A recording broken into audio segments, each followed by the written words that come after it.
sinten kemawon kula mboten purun. Kuwi adimu ngertos. Dek kowe nekat lho, adi niku malah ecol. Ji, wonten dawuh. Patrapmu sing kaya mengkono kuwi gandeng kowe kuwi lak kawula ing negara Wirata. Sing jenenge kawula kuwi kudu mbangun miturut manut karo tatanane negara. Sapa wae sing mengkang saka pranatan, sapa wae sing nabrak saka aturan, tegese dianggep dudu wong Wirata, yen perlu bakal disebratake saka Wirata. Lho kula dipun singkiraken, dipun tundung saking Wirata mboten napa-napa, waten sesarengan kalian mustikaning jantung kula nenggipun Genduk Sari. Kula menika nuwun sewu, Glowentah kalian Sari niku wiwit cilik ingkang ngedusi riyen niku kula, ingkang dulang menika kula, sing ngopeni kula, sing rekoso niku kula. Kenapa kula sampun rekoso kados mekaten, njur sok yen rabi malah dipek kali wong liya. Kula mboten seneng ngoten niku. Mila Sari kedah tetep dados bojo kula nadyan donya niki kiamat.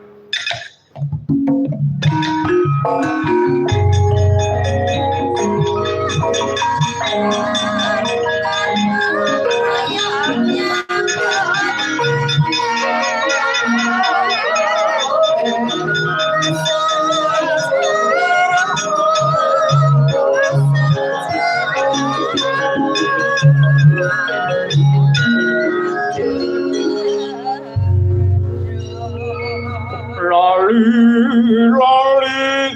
aja nembang nang kene ning warung nembang biasane warung nggih karaoke kudu oh nika kafe ayo ngerti ngene kok manut karo seta apa ora gelem apa ora kowe ngilangke rasa tresna karo adimu Mustika Sari. Kula saged ngicali rasa tresna kula dumateng Sari. Ning icaling rasa tresna niki mangke bareng kalian ilange nyawa kula. Ngadeka. Ngadeka.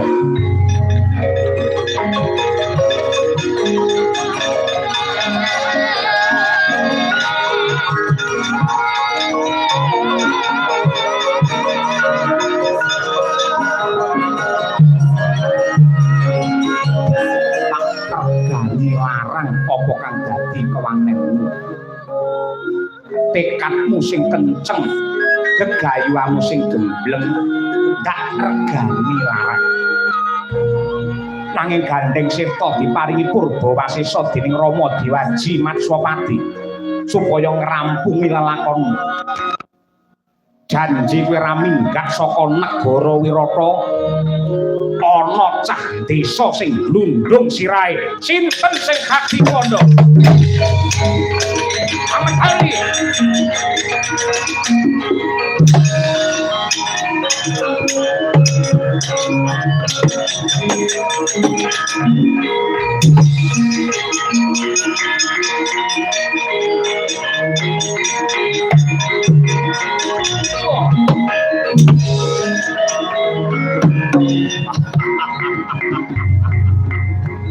jajal kaya apa kaprawirane anak ratu Wirata.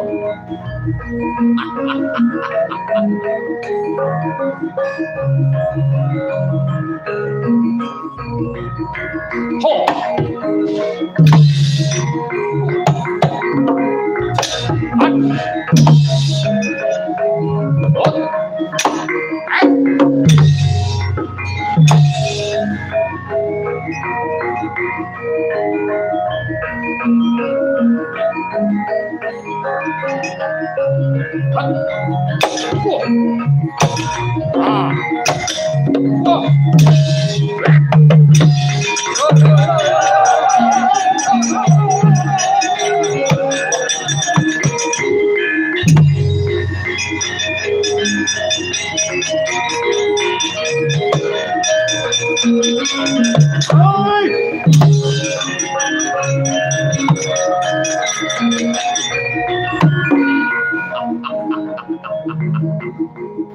Mesti kuaci mundur.